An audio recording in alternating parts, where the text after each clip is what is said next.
ప్రపంచానికి లేకపోతే ప్రజలకి ఈజీగా అర్థమయ్యేట్టు చెప్పడానికి ఆయన సుమారు కొన్ని 7 సంవత్సరాల నుంచి దీంట్లో డీప్గా రీసెర్చ్ చేసి ఇప్పుడు మనం గుడికి వస్తున్నాం, లేకపోతే ఇంద్రకారణ స్వామి దేవుని చూస్తున్నాం, నైవేద్యం పెడుతుంది. వెనకాల ఒక అంతరార్థం ఉంది.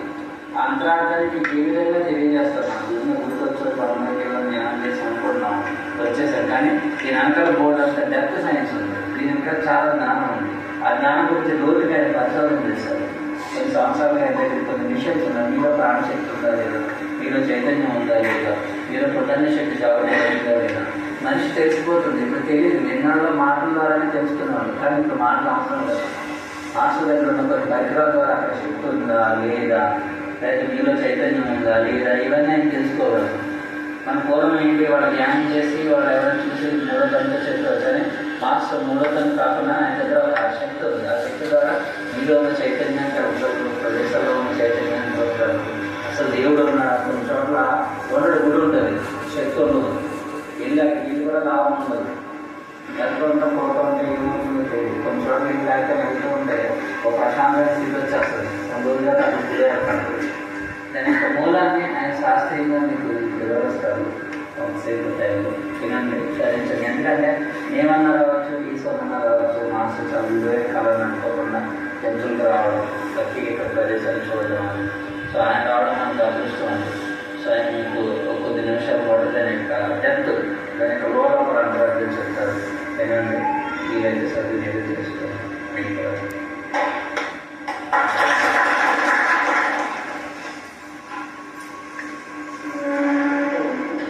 రాజుగారు ముఖ్యంగా కొత్త బొమ్మలు సంపూర్ణంగా తెలియజేసుకుంటున్నాను. ఎందుకంటే ఏదైనా కార్యక్రమం జరగబోతుంది అనుకోకుండా ఏం జరుగుతుంది. ఇది పురి దగ్గర నేను సంవత్సరాల నుంచి మేము విన్నాము. అలానే మా జీవితంలో జరుగుతుంది. మనం అనుకునే జరిగే తక్కువ, మనం అనుకోకుండానే చాలా జరుగుతుంది. ఎవరైతే ధైర్యంగా దైవ చేతనాన్ని నమ్మి ఆ చేతనాన్ని అనుసరంగా మనం నడుచుకుంటాం అనుకొని నడుస్తారు. అదే భక్తి అనేది మనం అనుకుంటున్నామంటే దైవతనంగానికి మనం అనుకూలపరుచుకుంటున్నాం. ఎప్పుడైతే దైవశక్తి ఉందని నమ్మి మనం నడుచుకుంటామో ఆటోమేటిక్గా ఏమవుతుందంటే ఆ దైవశక్తి మనం నేర్చుకుంటాం. మనం ఎలా నడవాలో నిర్దేశిస్తుంటాం. అందరూ ఏమనుకుంటారంటే నేను అనుకున్నట్టుగా నాకు లాభాలు వస్తున్నాయి, నేను ప్లాన్ చేసుకుంటేనే నేను అన్నీ చేయగలుగుతున్నాను. కొంతమందికి తెలియకుండానే ఖర్చులు వస్తారు.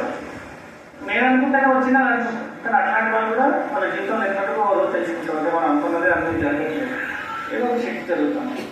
అనుకున్నట్టే జరిగితే ఎప్పుడు ఒకేలా ఉండాలి, పంటలు ఎప్పుడు ఒకేలాగా వాడాలి పండాలి. సో అలా ఇక్కడ ఇంతమంది కలవడం కానీ ఇక్కడ అద్భుతమైన సత్యాన్ని మాట్లాడుతున్నారు.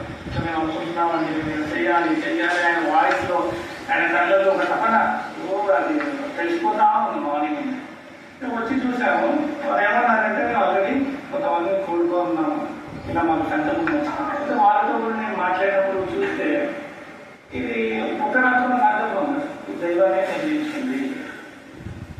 ఇది ఇక్కడ ఉన్న చైతన్యం ఈ ప్లేస్లో అంటే మనం ఊహించలే గురించి చెప్పారు కాబట్టి మీకు పరికరంలో అనుకోకుండా వచ్చాను కాబట్టి ఒక పరికరం తీసుకొచ్చాను.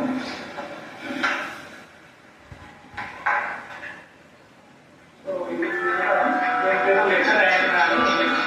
పేరు పెట్టారు.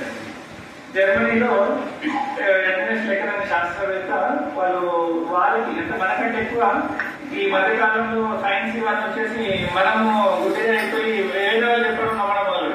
కానీ అక్కడేంటి జర్మనీ శాస్త్రవేత్తలు వచ్చి ఇక్కడ చూసి మనకంటే ఎక్కడ గొప్ప రీతి ఇక్కడే ఉంది, ఎన్నో సంవత్సరాల క్రితం మనకంటే మించిన సైన్స్ ఇక్కడ ఉందని వాళ్ళు తెలుసుకొని ఇప్పుడున్న సైన్స్ ప్రకారం వీళ్ళందరినీ తెలుసుకుందాం. ఏంటి ఇక్కడ ఉన్న చాలా విద్యలు చాలా గొప్ప రహస్యాలు ఉన్నాయని అట్లాంటి సైంటిస్ట్ వచ్చి ఇక్కడ వాళ్ళు రీసెర్చ్ చేసి మన వేదాలన్నీ కూడా తీసుకెళ్ళి అధ్యయనం చేశారు. వేదాల్లో ఏముంది, ఏం చెప్తున్నారు శక్తి గురించి అంటే దేవుడు అంటే ఏంది, దేవుడు అంటే శక్తే కదా, శక్తినే దేవుడు అంటున్నారు కదా, ఎలా చెప్తున్నారు, భూమికి ఎలా పూజ చేస్తున్నారు, ఆ మనిషిని వాళ్ళు రీసెర్చ్ చేసుకుంటూ డెవలప్ చేస్తే దాంట్లో వాళ్ళు ఏమంటున్నారంటే శక్తి ఉంది కదా, శక్తిని మనం ఎలా కొలవాలి, బరువు ఉంది, బరువును ఎలా కొలుస్తాము,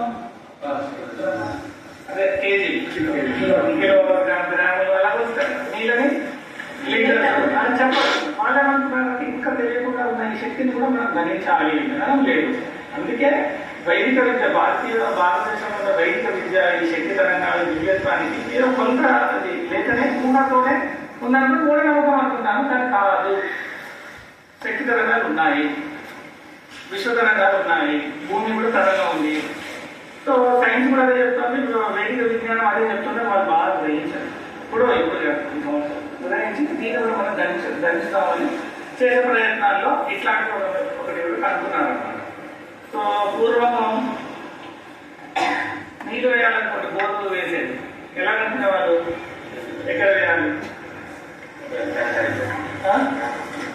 తెలుసు కదా మీకు, ఎలా పడుతుంది మనకు తెలుసు, మనకు ఒక మనకి మనం తెలియదు. వేరే వాళ్ళు ఎవరైనా చెప్పాలి, లాంటి ఫామ్ లాగా మనకి వేరే వాళ్ళకి చెప్పాలి మనం. సో అలా చూశారు, అది వాళ్ళు చూశారు, అది చూసే దాంట్లో పరిస్థితి ఎలా పట్టుకొని ఇక్కడ నీళ్ళు పడతాయి, ఇక్కడ ఈ పంట పండించవచ్చు, ఇక్కడ ఇల్లు పెట్టవచ్చు అని ఎలా చెప్పారు నీళ్ళు అని చెప్పేసి దాన్ని పరిశోధించేసి ఇంకా అలా పెట్టెలా ఉన్నాయి ఇవన్నీ పరిశోధించేసి ఇప్పుడు పెద్ద చాలా పెద్ద ఇన్స్ట్రుమెంట్స్ వస్తుంది. ఇప్పుడు ఈ రూపంగా చిన్నగా వస్తుంది. వాళ్ళు ఏంటంటే దివ్యశక్తి ఉంది ఆకాశంలో, అంతర్లీనంగా చాలా సూక్ష్మంగా ఉంది, ఆ తగ్గట్టుగా కొన్ని రాడ్ తయారు చేయాలని ఈ షేప్ లో పెట్టినప్పుడు అది స్పందిస్తుందని చెప్పేసి ఇక్కడ స్కేల్ మాదిరిగా ఉంది. దాన్ని కూడా కనుక్కున్నారు వాళ్ళు, భూమి శక్తి ఎన్ని తరంగాలుగా ఉంది. మనం ఈసీజీలో మీరు చూస్తారు కదా, ఇలా వేవ్స్ వస్తాయి, అలానే వాళ్ళు కూడా క్యాలిక్యులేట్ చేసి ఏ రకంగా ఉండవచ్చు వాళ్ళ ఆదేశాలు దిగి చేసుకుని గ్రహించి ఆదేశారు.